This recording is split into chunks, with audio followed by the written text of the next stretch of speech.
Hello,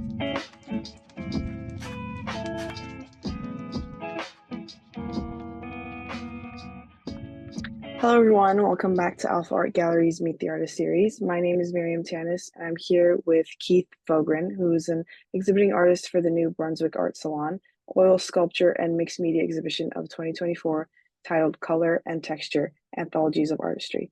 Hi, Keith. How are you? Hi, how are you? I'm good, thank you. I want to start off by taking a bit of a look into your background. In your biography, you mentioned that you experimented with different mediums of art during your time at Pennsylvania State University. hmm So what led you to ultimately decide on oil painting as your medium of choice? Well, I started with when I was young and a child with drawing with pencil and charcoal, and when I got to college, I started with sculpture. I got really into sculpture a lot. Really enjoyed it. Acetylene blowtorches were just I just love working with those. But my true passion was with painting because I grew from pencil and charcoal to pastels, and then I discovered oil painting, and I Hmm. love the depth that it gave me, Hmm. my painting. Yeah, oil painting is known for being more technically available to artists.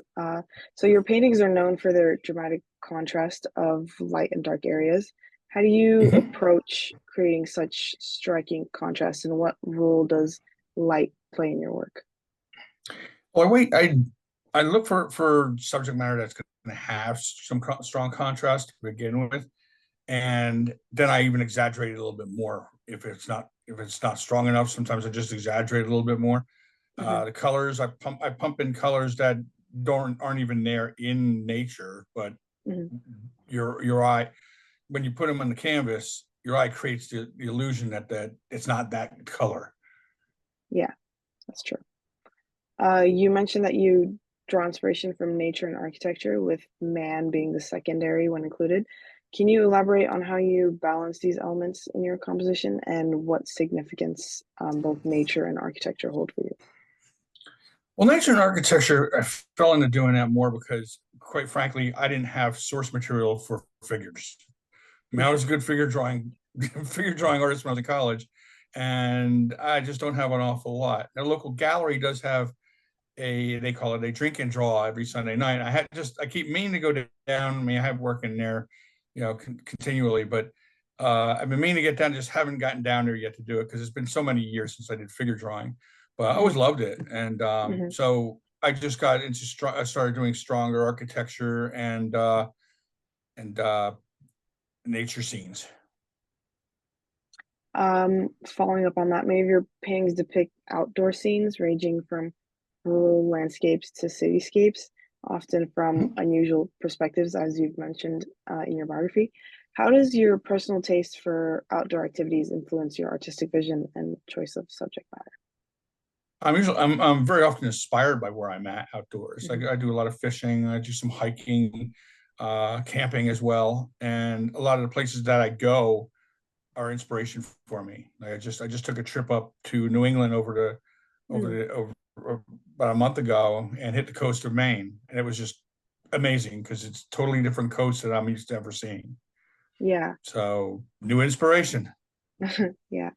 And do you often paint in person, like on the scene, or do you take pictures and then use them as reference when you get back to your studio?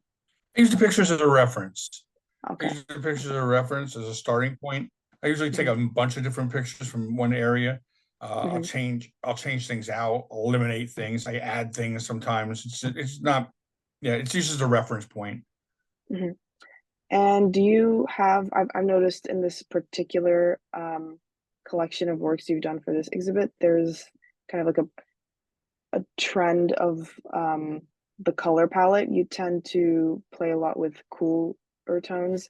Is that like a personal taste, or is that because of the impression that you were given when you looked at the scenery you painted? A little bit of both. It's Okay. usually the impression of what I'm looking at, but Hmm. I don't I don't use an awful lot of oranges and Hmm. yellows. You are correct. Very few reds. The reds Hmm. I'm using a lot of times are in the greens. I'll mix reds in with the greens, and flora and things like that, and trees and such, especially Hmm. water because there's a lot of reflection going on in that, and actually seeing through the water as well.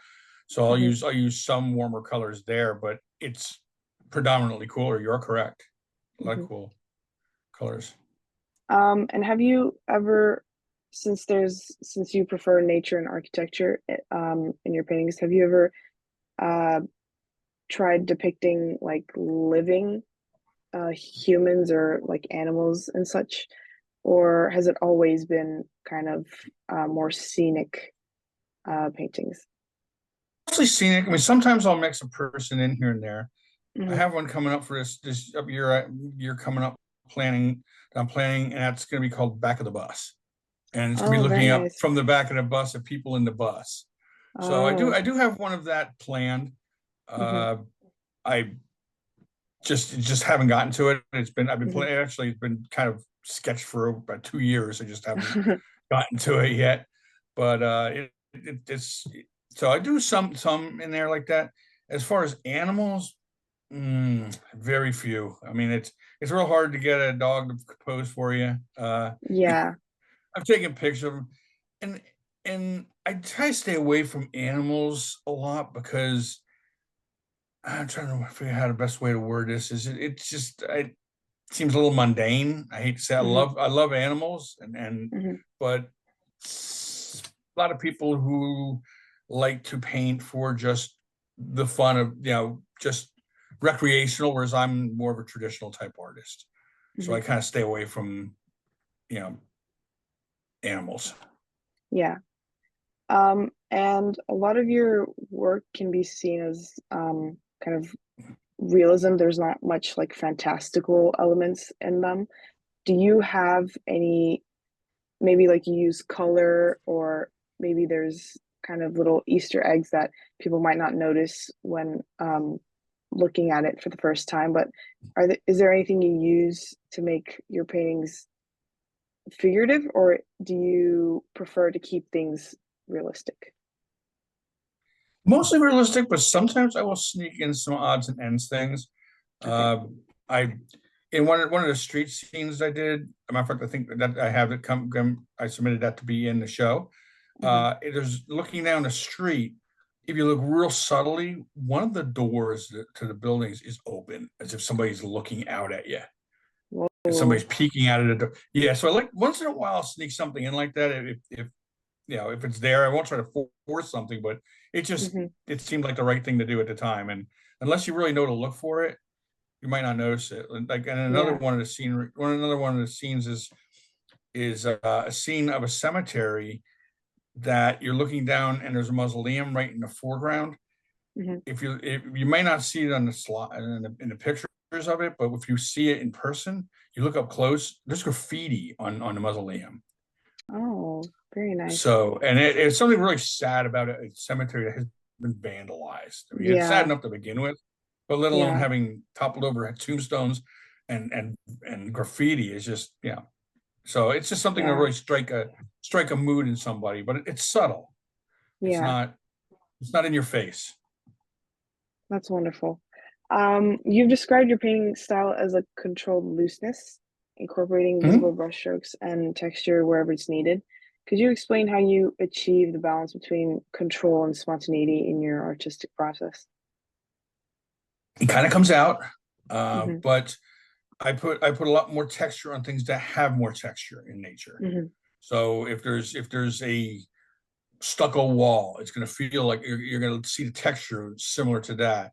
If you see if you see the water scenes, things of water like a creek or even or a lake or pond, it'll be a lot more smoother. Hmm. So you'll see the brushstrokes in it, but it's not going to be real heavy with the texture on it. I see. And lastly, is there anything you would like to add that we haven't acknowledged already?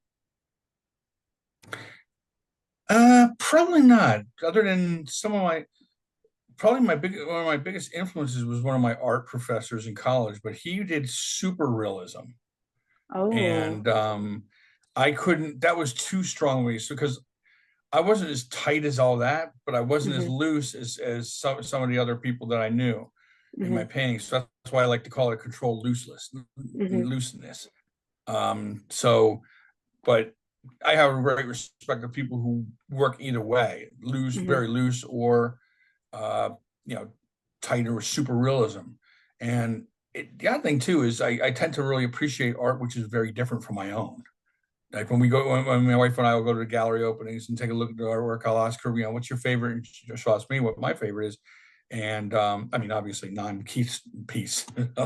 So I'll say, what's your favorite piece? And she'll tell me, and I'll tell her. And very often mine is going to be something that's very different than what I do.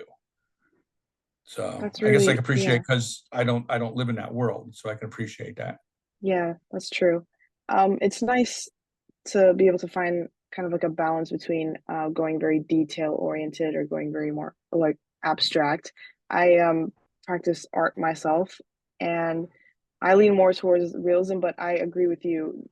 Sometimes the details can be quite intimidating, and I also don't like to get into it very much.